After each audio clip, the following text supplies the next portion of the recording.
Prepare yourself to be blown away by the seismic sounds and scrutiny of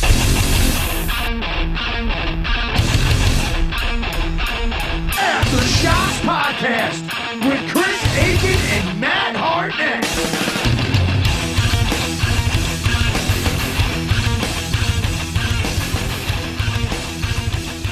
All right, so here we go. Aftershocks number 14. We got Matt and Chris here with you, and joining us today, we've got L.A. rock guitarist and vocalist, and you're in Venice to be exact, correct, Peter? I am.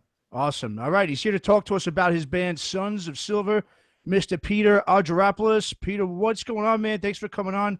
First of all, how are you still able to comb your hair and everything, man? I mean, I haven't been able to do this for like a month now. I swear to that was funny. Because I just took a shower right like 30 minutes before we did this, and I was like, oh, I don't know if this is gonna work. And Brina, my wife, Brina's in the band. She's like, just do the hat. And I'm like, I got to try to squeeze out one or two more without the hat, because I have a feeling, I'm going to be doing more of these over the next month or so here, and the hat's going to be coming on for those, Sure, yeah. I'm finished, man. It's hat from here on out unless I shave my head. It's one or the other. I was thinking the same thing. Well, actually, for me, I know the warning is when Brina wants to get her hands on my hair, because she's like, oh, let me do it. She's like, we can just Skype it with the lady who cuts your hair. I'm like, yeah, right. Oh, very nice. All right, man. Well, cool. So Sons of Silver, I mean, you obviously originally had an EP that was supposed to come out this month, correct? Yeah, and obviously back to next month. Okay, so it's next month now. Okay, so and you got 2 singles out now, 2 really awesome tracks, man. World on Fire, Read 'Em Their Rights. Obviously, this pandemic kind of couldn't have come at a worse time for you guys. But the good thing is, like you were just saying, I mean, it really hasn't slowed you guys down. I did see a post you put yesterday that the EP is coming out on Universal. Yes. Which is obviously fantastic, man. Congratulations on that. Thank you. And, of course, you guys also did a song, Quarantine in California. I checked that out. It was a cool little blues little song you got up there. So you guys are not letting this get in your way, which is really awesome, man. How do you guys stay so positive during this whole thing? Because it's a bit of a bummer when, you got your ducks lined up in a row and then all of a sudden, boom, you got to change gears. Well, we're positive on camera. Off camera, it's just beers and tears, right? Sure, yeah. No, actually, and look, throwing out all the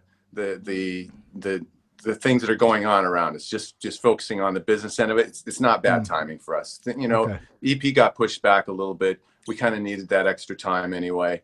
And in fact, it's helped us out also in that, there's other releases by major artists were pushed back. So this gives us a little more of a window to ourselves as a newer artist.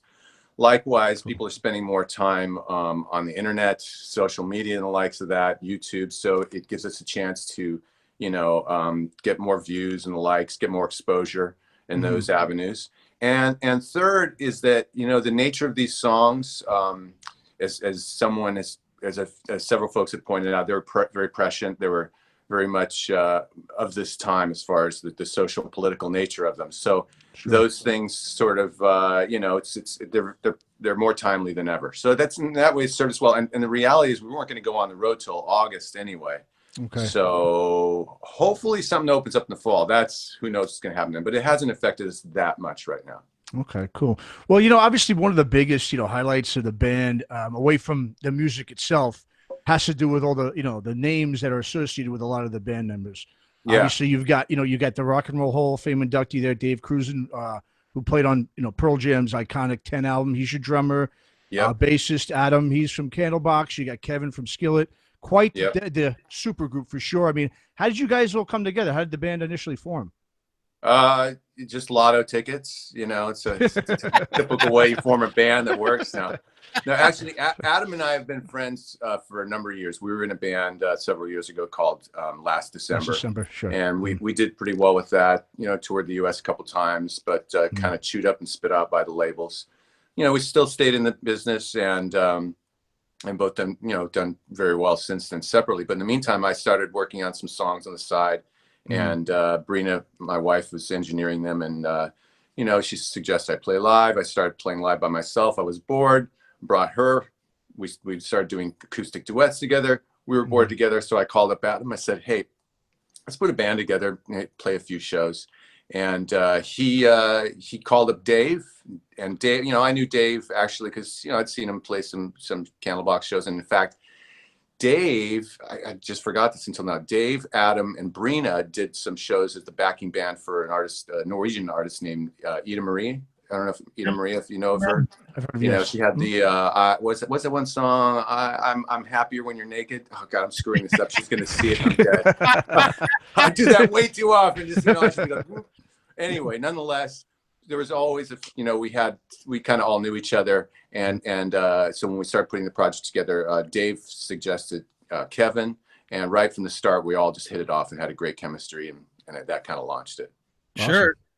When you do a project with guys that are obviously from known bands, you know, on whatever level, whether they're still in them or they have that lineage to them, a lot of the times you find that what you're doing as an artist gets overshadowed by the massive, you know, history that they've had. How will you guys kind of temper that and get away from that? Because I mean, just listening to the songs that I've heard, which is, I don't know, maybe 4 or 5 songs now, of course you can, if you're listening for it, you can say, yeah, I could sort of hear a Pearl Jammy thing here, a Candlebox thing there, but it's really not like that. You guys are not clonish at all. You very much have your own style and sound, but yet the press is going to push those names, and it's going to be, you almost start going uphill before you even get started by battling legacy, you know, of other bands. Yeah, well, look, there are pros and cons, and we definitely encountered that. Well, I wouldn't say encountered that. We encountered some what we took as hurt initially when, for instance, we showed up to a gig in New York, in upstate New York, and this was, you know, one of our first couple weeks of touring, and we see, you know, for instance, on the billboard outside, it says, you know, XYZ featuring Dave Cruzen of, you know, Pearl Jam, or you know, you know, Adam McCurry and Dave Cruzen of Candlebox with such and such artists. So at first, like, wait a minute. In some cases, we had to go to the venues. You got to take that down. We're not going on the stage. That said, it's a good problem to have because it does give you a first look, and it does give you sort of a bit of an in that. You know, a lot of artists don't have in such a crowded and noisy environment that we all live. And so we've come to terms with it a bit, and we've also set some boundaries with press, within ourselves of how much we'll make note of that. And then, you know, within the meantime, we really do have our own sound, because any act, it's really a combination of the persons in the band. It's generally not just one person. Even if it's like a Bruce Springsteen, listen to Bruce Springsteen with the E Street Band, listen to Bruce Springsteen without the E Street Band. It's notably different. So we just happen to find our own chemistry, our own way of working, and once we sort of stumbled upon that, because it wasn't like we went out and said, okay, we're going to try to come up with this sound, or we're going to go in and play until we find a sound. We were just like, let's just play and have fun. And all of a sudden we're like, wow, we have a good groove. We have a really good working chemistry. It's not a fluke. Here we go.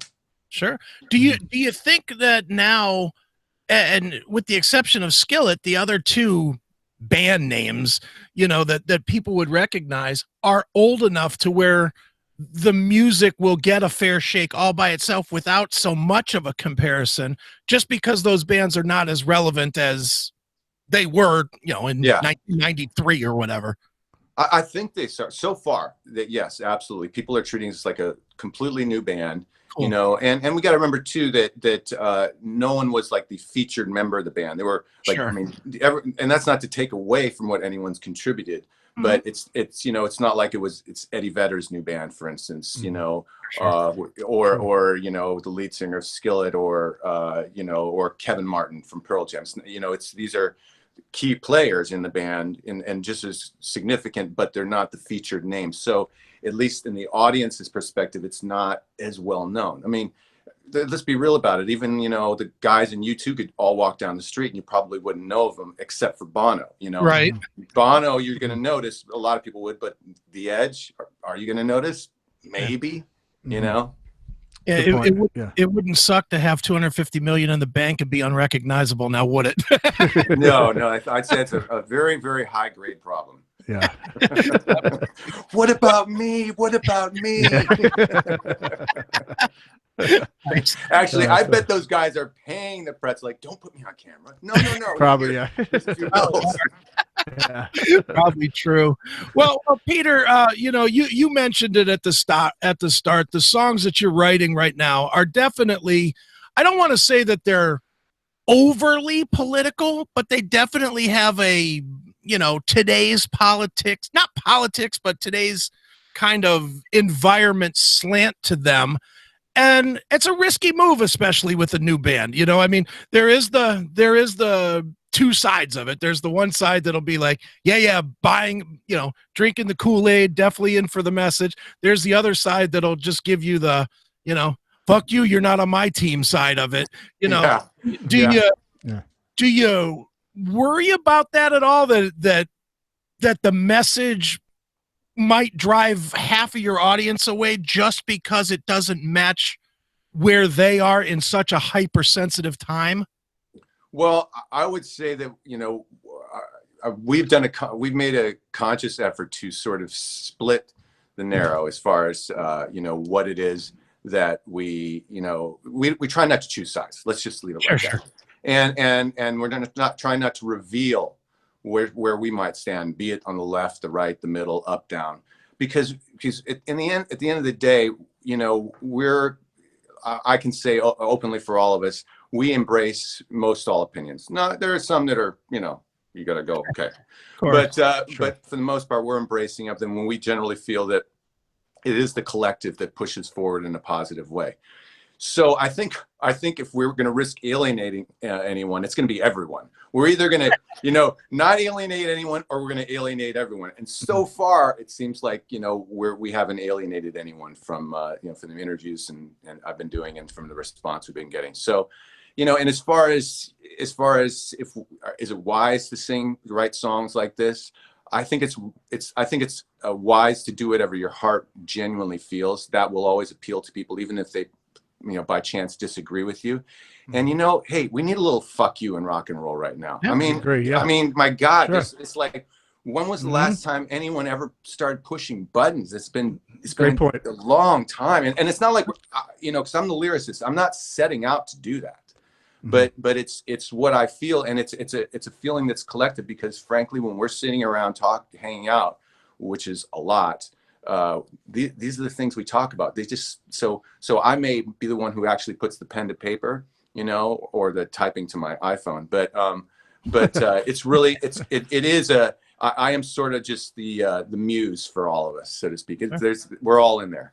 Cool. Yeah, just piggybacking a little bit off what Chris says. A lot of you hear and see a lot these days, right? Music fans, they always say, they don't like their music and politics mixed, right? Especially with this current environment. Right. Even though historically, right, the two went hand in hand for decades in rock music. Yeah. I think the difference back then to today is really, today it's different. Like basically, a lot of the musicians and fans, they're more vocal as to whether they are for or against a specific party or figure. Good point. Where back then, everyone was against the government as a whole. So there was no selecting of, I like this, but I don't like that. Yeah. So rock music today, in a lot of ways, I feel like when it comes to it doesn't have, at least right now, as much of the healing power that it used to have because of that, because of the biases that are so entrenched right now in music and within the fans. If what I sense though from your lyrics is that you're kind of addressing that, like you're talking about people always blaming and pointing the finger. People are not taking accountability for their own actions, which to me is really refreshing to hear, that you're not necessarily being biased. You're just talking to everyone in general on either side.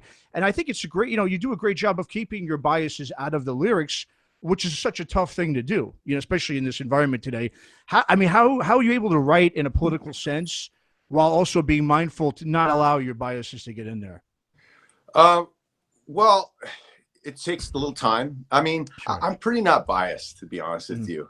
Generally as a person, I like I was saying earlier, I like to hear different opinions, and I try not to put judgment upon people for having them. And if I feel perhaps different than someone else, I'll try to explain, you know, my perspective, maybe give it some founding without necessarily, you know, preaching to them, so to speak. Sure. And if someone's open to it, the conversation will go further. If they're not, then, you know, it generally will end. You know, and as far as how that reacts with fans, you know, so far, like I was saying, so far it's been pretty positive. I just think it takes time. though. I really have to think about things at times. You know, I have to think, well, if I use that word, oh, it could be easily misconstrued to mean, you know, X, Y, Z. If I say this, it could mean A, B, C. So sometimes it takes a little maneuvering, and I generally will throw down a lot of the lyrics, like 80-90% of them, within a day or so, maybe 2 days. But then it could take another couple weeks, sometimes more, to really comb through them and make sure that, you know, I'm still giving a good punch, but I'm not, you know, necessarily throwing fuel on the fire. Because the reality is, I do want to point out, say, hey, you know, take some accountability here, because that's a pet peeve for me when people don't take accountability, including myself. But at the same time, I don't want to be one of those people out there, you know, sort of, you know, preaching too hard or throwing fuel on the fire. You know, that's the last thing we want. Totally. Well, I mean, let's talk about the songs. I mean, Read Them Their Rights. I mean, what a great song that is, man. I felt like when I heard that, I felt like I was back in, like, you know, the late 70s, early 80s. It's just, I texted my dad right after, because that was a lot of the stuff I grew up on, man. He was loving it. He was like, wow, this is such that, to him, he's like, it reminded me of like, you know, BTO or a Foghat, just that nice, you know, good, just solid blues, almost barroom kind of rock and roll stuff that you just don't hear much anymore. It's such a blast from the past. Great song. You definitely, like I said, in those lyrics, you've definitely got a message in those. Tell us a bit about that, how that song came about, and the idea and the concept of that song came about, because it's a great song. First of all, thank you so much. I really appreciate it. And please tell your dad, you know, thank you as well. I know that's really cool to hear. Yeah. I mean, you know, it's like, it's fun. Actually, on a side note to that, it's like you know, you get fans email you, message you, and like, and I had one fan mention, you know, I'm 52 years old and probably out of your, you know, your demographic that you're trying to hit up. And I'm thinking to myself, I'm like, no, you're crazy, man. I mean, we want to hit every demographic, you know, we just want to hit people, period, and have people that we could share things in common and take this journey together. Seriously. But as far as the song itself, that it came about during a rehearsal jam session. There was some little thing I started playing and some little thing Dave started playing at the same time. And the next thing you knew, Adam and Kevin jumped in with, you know, their parts. And I think we had the main gist of the song within 15, 20 minutes. Oh, wow. And the only thing that was really missing from it, because a lot of the verse lyrics were there and the pre-chorus lyrics were there, you know, this stuff like, how's the song go? God, I'm blanking on it now. You can't, Un-American, all that stuff, that was right there from the beginning. And everybody walks a big walk, that came in the beginning. The only thing I didn't have was a chorus. So actually, we were about to go on the road. This is, you know, like a year ago. And we're like, oh, we should just take the song with us. So we went on the road and played a couple shows. And like the second show, I started singing Read Them Their Rights, because otherwise I was kind of doing a mumbling thing, you know, just to hope to come up with something. Yeah. And I did that. And I remember, because right after the song, Kevin goes over to me. He goes, you know what you said there? I go, yeah, kind of. I read them. And he goes, yeah, read them their rights. He goes, yeah, remember that. I'm like, okay. So I actually went to the side of the stage, took my phone out, typed it in. I'm like, okay, good. And there you go. Oh, nice. Excellent. That's awesome. Now, Peter, one of the things with a band like yours, or maybe not necessarily only a band like yours, but certainly artists that write songs like yours, is they are deeper. Their intent is to make people think. It's not, you know, it's not kickstart my heart. It's not just, oh yeah, you know, it's got some intent to it. Or like Lick It Up, you know. Yeah, exactly. Yeah. Like, not to knock this song. I sing that one to Brina every now and then just to piss her off, you know. But, oh God, I'm gonna get hell for that. Oh, can we edit that, please? No. You're definitely hitting the right button with that. But no, with that kind of music, the biggest drawback to that today is the fact that music, it's all here. None of it is in here in your ears anymore, and it's so disposable. Yeah. Do you find that it's hard to get people to grasp and maybe not get what you're trying to say, but get some vision of what the song is, because they're so used to disposable music now?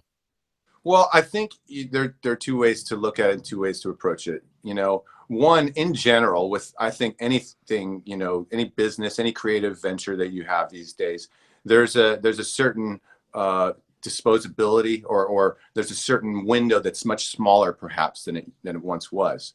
At least I'm guessing. You know, I didn't really experience it, you know, to that degree. The now is in the past, but nonetheless, so the windows are smaller. People's attentions are a bit shorter. And there's this push on us from social media, from media in general. You know, for instance, if you want to be famous, or if you want your art to succeed, you have to build your playlists on Spotify. You have to get this many followers on Facebook. You have to get this many YouTube views, so on and so forth. Mm-hmm. And they throw constantly all these little messages out there and all these little, you know, instructions of how you should go about to build your fan base, right? And I think what people often forget is that's their way of promoting themselves. Because if they get you hooked and they get you talking about it, then you're building their brand. Yeah. And that's all fine, because it may serve you well. It may serve you well. But at the same time, I think one needs to step back and go, okay, this is all fine. It's great to have these outlets out there. It's great to have these new means by which I can reach people. But does it work for me to go about and try to work by their standards? For us, we've said no. So for instance, you're not going to see me tweeting 50 times a day, 100 times a day. You're not going to see 5-10 posts from us on Instagram a week. Maybe when we're on tour, you'll see one a day or likes. Mm-hmm. And then, you know, and then as far as even song length, you have a lot of people saying, well, you need to cut your songs to 2-3 minutes. And not saying to us, but there's that psychology, because if you have two songs in 4 minutes, it's better than one 4-minute song. You'll get more streams on YouTube. You can make more, on Spotify, make more money. That doesn't work for us. We like longer, jammier songs. So we're sticking to what we feel in our heart. We're obviously being, you know, a little amenable to the times, but I think that serves us better. And then naturally we'll start finding people out there, an audience who kind of just naturally feel the same as us, so long as we're honest with what we really feel. And I think that could be extrapolated, and, you know, oh God, I hate to use that word extrapolated these days, but I think that could be, you know, applied elsewhere. Sure. You're sounding too smart to be a musician, man. You better stop. I'm trying to drink a beer right now. And you're drinking beer, even better. Nice. Well, one of the other songs that I wanted to talk about that I really enjoyed, Matt had his say, I'll have mine, is the one that was so good you did it twice, which is Never Enough. I'll be honest, I like the acoustic better than the electric, but I love both feelings. It's weird because it is kind of the same song, but it really has two different flavors to it when you listen to it. It does. I agree with you. I'm glad you caught that, and thank you for that. Thank you. Sure. Yeah, it's well, just so you know, the acoustic version we tracked last summer. We were on the road, and we were in New York for a few days doing some press and promo stuff. And one of our friends who was on the road with us said, "Hey, you know, we have like 4 or 6 hours off tomorrow night. How about we jump in the recording studio and do a couple acoustic versions of songs?"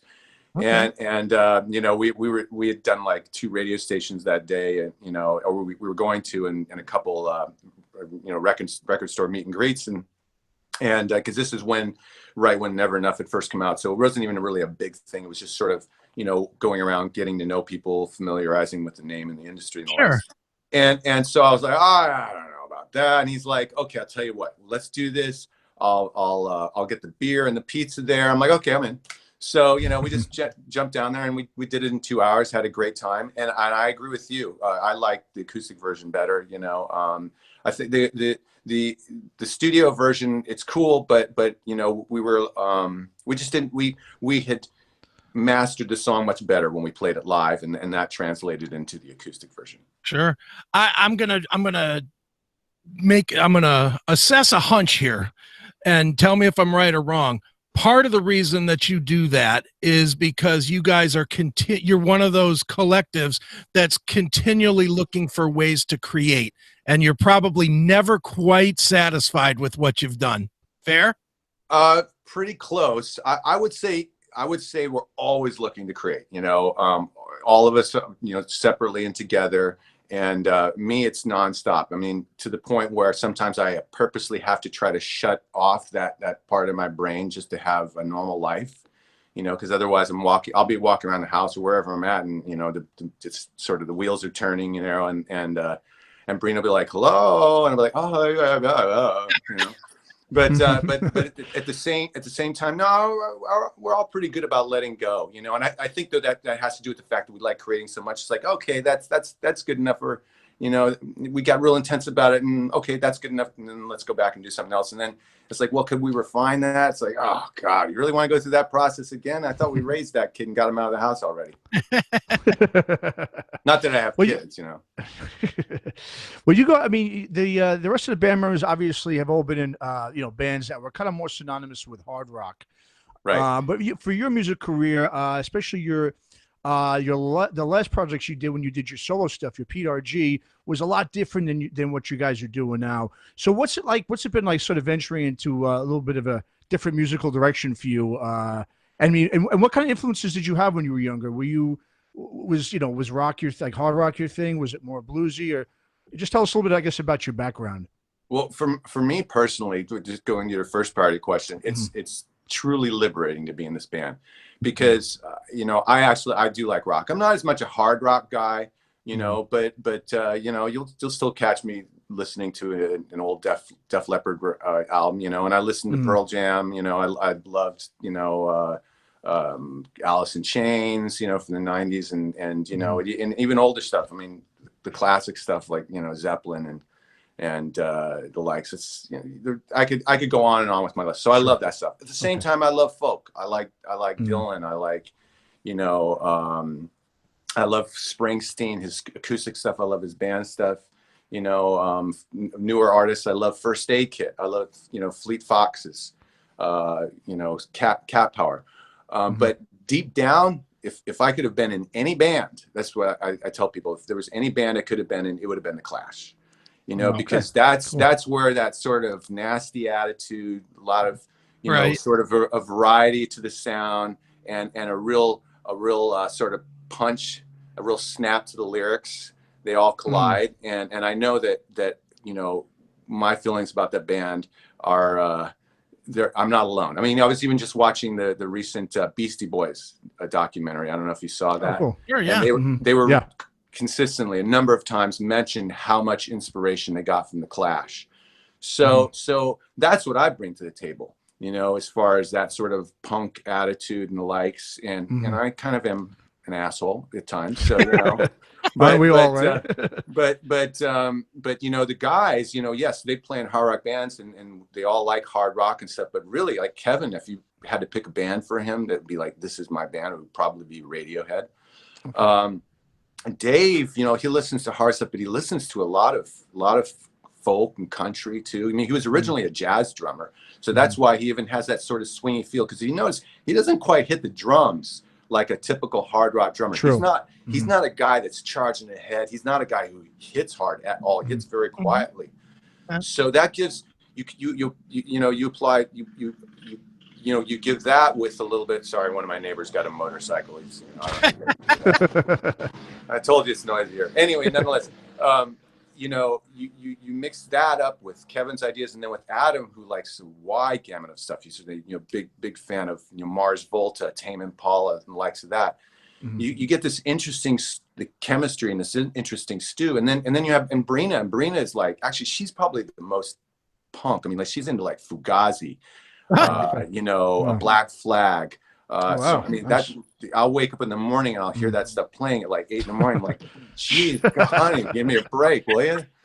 I'm not kidding, And then the next thing I was just like, oh, okay. And she switches over to, like Frank Sinatra or Bing Crosby. So nice. You mentioned him a couple times, and you mentioned my sweet spot. I'm like you. I love Springsteen. Big fan. Have you seen him live? 12, 13 times. Whoa. The earliest going back would be, and I guess I'm going to show my age. I saw him on Born to Run tour, and wow. you know, and I saw him a few times on Born in the USA tour, a few times on the Rising tour. So yeah, I've seen Bruce a ton of I'm a total fan, and you probably get this. You can't be a Springsteen fan until you've seen him live. You can be a fan of the songs, but that's it. Nothing like it. I've seen, you know, a bunch of the greats, you know, and it's almost like talking about what's the best band in the world. You know, people will say, usually they say it's the Beatles, right? So after that, and I'm not saying what right or wrong here, but that's often what people say. So you almost throw them out of the equation when you ask what's the best band, right? Well, it's kind of like what's the best performing act, rock act. You throw Springsteen out because he's just head and shoulders above everyone. Right. No, you're right. All right, so I'm going to give you the choice now. You got 3. You can pick one: Ghost of Tom Joad, Nebraska, or God. I'm going to give you 2. The other one that had 57 channels. Was that Human Touch? I think it was Human Touch. Human Touch. One of those 3. And the reason that I throw that one in there is because it does have the electric, but a lot of those songs were written out of the acoustic sessions. That I did not know. Well, I would definitely choose Ghost of Tom Joad. I will say that. I know I'm going to piss off some Nebraska fans there, and that's a tight one for me. But oh man, we play Ghost of Tom Joad here a lot. Breen and I like to spin albums as opposed to just going, you know, on a Spotify playlist or Pandora playlist. But yeah, I would have to say Ghost of Tom Joad. You know, I mean, frankly, almost anything the guy does is absolutely outstanding. Even his new album is really good. The one he put out last year. Yeah, what was the one? Something Magic. I wasn't real thrilled with that, but he's one of those guys, though. You know, he puts out a record. To me, it's an automatic buy. I don't need to hear a song in advance. I don't need to. Well, he needs the money too. Yeah, well, yeah. There's dude. Remember, he's so poor he had to tuck his hair in his, you know. Did you happen to see his acoustic show in New York? I didn't go to it, but I've seen I saw the video of it. Yeah. It's good, and I certainly enjoyed it thoroughly, but he's never going to touch the live stuff from the mid 80s. I mean, just no. I mean, there's obviously that box set that's out there, the live 75 to 85, and it really featured a lot of what I think was the magic, and he doesn't do it as much anymore, which was not presenting the songs, but it was that long form storytelling that he did to lead to the songs, to really it was like taking a nail and slowly tapping it until you hit it real hard into the song. You know, it's so true. It's like, you know, it's foreplay. I mean, you know, I mean, seriously, that's he is beyond the master of that, at least in the rock arena. Yeah. You know, amazing. Yeah, my dad actually went, and he's seen him live. You know, saw him live in the '80s, and I think I think the first tour he saw him was the River tour. Okay. But he went to the New York show a year and a half ago, and he went and bought great seats. He's like, look, I'm a diehard fan. Right. I can afford to do this. I'm going. And he's like, do you want to go? And I was on the road and I couldn't go when he went. But he absolutely loved it. And he watched the video. He said, so the video was really good. He said, but when you're sitting there and you're like 15, 20 feet away from the guy and in this, 300 cap, theater, he said, oh my God, he said it was just incredible. And he said, and to think he's 70 years old and doing this and he looks great. His energy is like beyond most 20-year-olds. He said, he goes, I was inspiring because he's the same age, and he's like, I'm thoroughly inspired. He goes, I went home and I picked up my guitar and wrote a few songs. Wow, nice. Yeah. Well, he plays like 3.5 hour shows too, right? It's pretty ridiculous what he does. That's crazy. I don't know how his voice holds up because he'll do that like 4 nights a week. Crazy.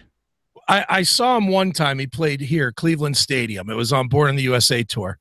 He played like 4.5 hours. And there was an intermission in the middle. Like he played 2.5 hours and said, okay, we're going to go off for intermission. We'll be back in 20 minutes. Band all leaves. he gets about halfway off. The crowd starts chanting. He comes back, sits on a stool. Someone brings him an acoustic guitar. He plays acoustic songs for 20 minutes until the band comes back out. And he literally looked around and goes, okay, what do you guys want to play? Like, they didn't even have a set list because he played some of the songs they were supposed to play. Amazing. I mean, he's another level. It's one of those, I know there's a lot of people that don't get it or don't like it or whatever. And, you know, I think a lot of that has to do with any band that makes it to the super fame level. People just hate them to hate them. Yeah, they're haters. Yeah, exactly. But Springsteen, you don't have to be a lover of his music to appreciate the otherworldly songwriting ability that this guy could tell a story like a movie guy would, like Martin Scorsese. He'll be the most amazing grandfather.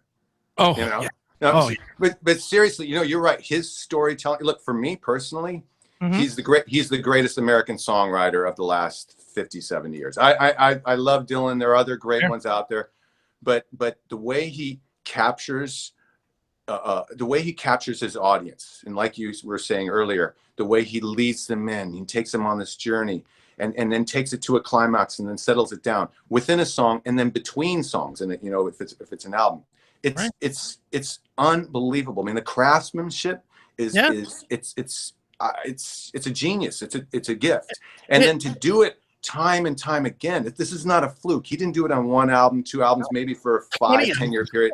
He's done it for 40, 50 years. It's unbelievable. And he's still going. He's still got all the juice to maybe do it for another 10, 20 years. Yeah. And what's amazing, and I think what separates him from a Dylan is the fact that he was able to do it on both the hardcore fan scale and the mass scale, which there's people that love Dylan, and it's a smaller collection. And I mean, they are diehards. It's the same guys that love Lou Reed, kind of, you know, if you like Lou Reed, that's what you like, and nobody will convince you otherwise. Yeah. Springsteen has that kind of a hardcore following, people that travel around like the Dead crowd that would go see him in 40 cities. Yeah. At the same time, he's got millions of people that came on for Hungry Heart or Dancing in the Dark or Darlington County or, you know, whatever big hits. And they still love him today too. He's literally almost a true universal artist. Yeah. And a true universal American artist, because he has a real American stamp, and that's not. I'm not trying to, you know, say in a raw way. It's just a fact. He has his lyrics, especially from the 70s and 80s. They have a real American stamp on them, and I think that's a really good thing. You know, in a greater sense and in a longevity sense, because people will be able to look back and listen back to these times and refer to his lyrics and the way he was crafting his songs, and they'd be like, this really captured the moment pretty well, at least this perspective of the moment very well. And I think he's an important historical figure. I mean that sincerely. Yeah. I think I'm going to go bow down towards right now. If you guys can just pause for 1 second. Just going to do the same. I'm going to get my mat out, you know. Well, cool, Peter. We're just going to just real quick. So with the EP, do you have a date yet or a name of the EP yet? Is there yet? The date is June 19th at midnight. You know, so no, June 19th. And the title of the EP is Rude Awakenings, which is actually borrowed from one of the songs on the EP. And it'll be out, you know, in all your typical places that you can stream it. Won't be out physical till probably a month or so after that. We'll have some limited quantity available, but the reality is very few people purchase any physical these days. Right. So, but we'll have, you know, your typical merch available. And then I think Read 'Em Their Rights is actually the first single that's officially going to terrestrial radio. And that begins next week. So, you know, keep an ear out for that. And here we go. Awesome, man. Well, hey, thanks so much, Peter, for coming on. Really appreciate it. And just to keep, what we do like to do traditionally here is play a song from the new EP. We'll play at the end of this podcast. What song do you want the fans to hear? Let's play Read 'Em Their Rights. Rights, perfect. Yeah. Excellent. All right, Mr. Peter Argyropoulos, appreciate you coming by, bud. Thanks so much, and good luck with Sons of Silver and the new EP release. Guys, thanks so much for having me. It was a great chat, and hopefully we can do this again when the EP comes out. Absolutely, no doubt, definitely. Thanks a lot, Peter. All right, thanks, guys. Take care. Later. Thanks for listening to Aftershocks. For more episodes, go to our website at www.aftershockspodcast.com. Visit us on our Facebook, Instagram, and Twitter pages for more news and information on the podcast. And be sure to subscribe, listen to, and review all episodes on YouTube, Spotify, Apple Podcasts, and all other podcast platforms. For your music listening pleasure, visit our website or go to www.shockwavesradio.com. For all comments and questions, please email us at info@aftershockspodcast.com.